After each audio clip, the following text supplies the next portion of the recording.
Badan Pengelola Keuangan Haji perkirakan cadangan nilai manfaat habis pada 2027. Polisi ciduk pelaku penipuan penjualan tiket konser Coldplay.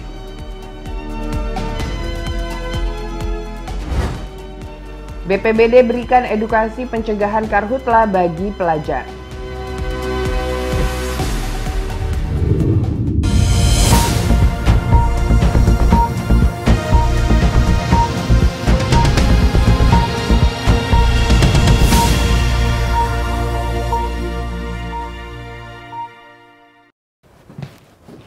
Halo pemirsa, Anda kembali menyaksikan program Kilas Nusantara Siang bersama saya Arya Sindiara.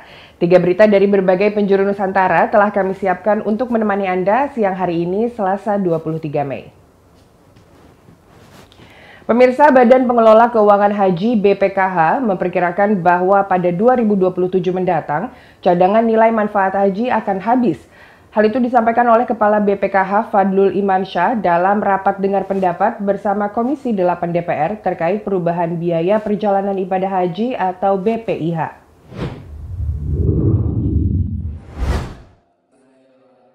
Badan Pengelola Keuangan Haji atau BPKH memperkirakan pada tahun 2027 mendatang, cadangan nilai manfaat haji akan mencapai angka minus 530 miliar rupiah. Komposisi tersebut diproyeksikan dengan asumsi besaran biaya penyelenggaraan ibadah haji atau BPIH dan komponennya akan tetap sama hingga tahun 2027. Selain itu, seperti diungkapkan Kepala BPKH, Fadlul Imansyah dalam rapat dengar pendapat dengan Komisi 8 DPR di Jakarta pada 22 Mei, ada penurunan dalam jumlah cadangan nilai manfaat dari 14,5 triliun rupiah menjadi 13,678 triliun rupiah. Hal itu terjadi usai adanya keputusan untuk menggunakan nilai manfaat untuk dana biaya perjalanan ibadah haji atau BP pada 15 Februari lalu, serta dengan asumsi besaran BPIH tetap dengan kuota yang sama.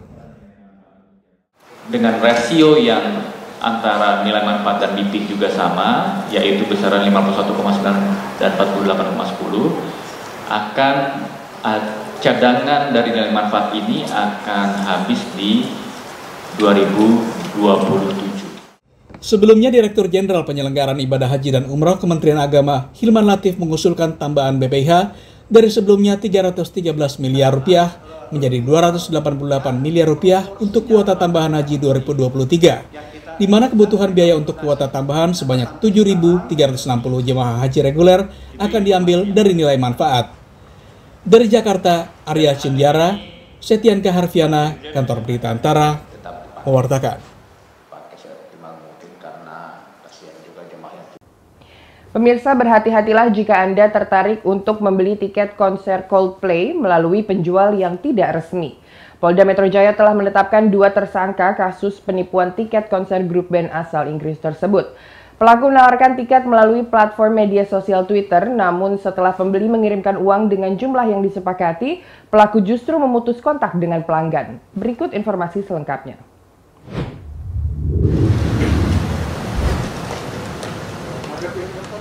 Sepasang suami istri asal Bantul, Yogyakarta berinisial ABF dan W ditetapkan oleh Polda Metro Jaya sebagai tersangka kasus penipuan tiket konser grup band asal Inggris, Coldplay.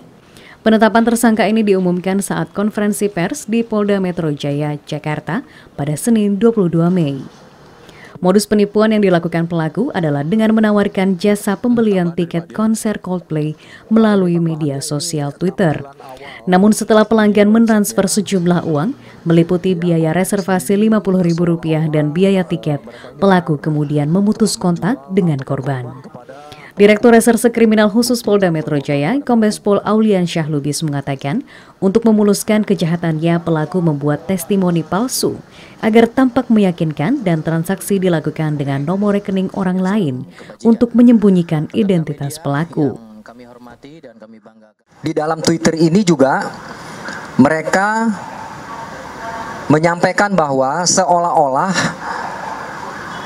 website ini telah menjual berbagai tiket konser sebelumnya dan berhasil. Jadi komentar-komentar daripada follower ini dikatakan bagus, kemudian ini benar, ini asli dan lain sebagainya. Hasil penyidikan sementara menyatakan pelaku berhasil mengumpulkan sebesar Rp257 juta dari 60 orang korban.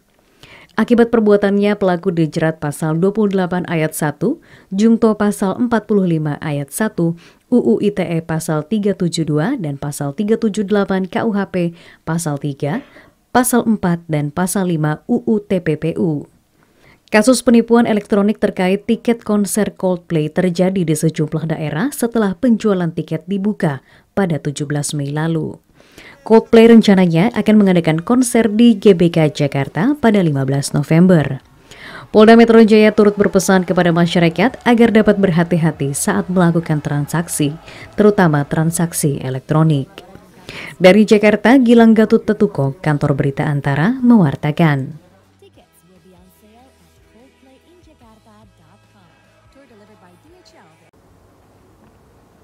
Informasi selanjutnya datang dari Kota Palangkaraya, pemirsa. Badan Penanggulangan Bencana Daerah setempat memberikan edukasi seputar potensi bencana yang ada di Provinsi Kalimantan Tengah melalui program BPBD Goes to School. Para pelajar disuguhkan pengetahuan terkait upaya kesiapsiagaan, pencegahan, penanganan, dan risiko bencana.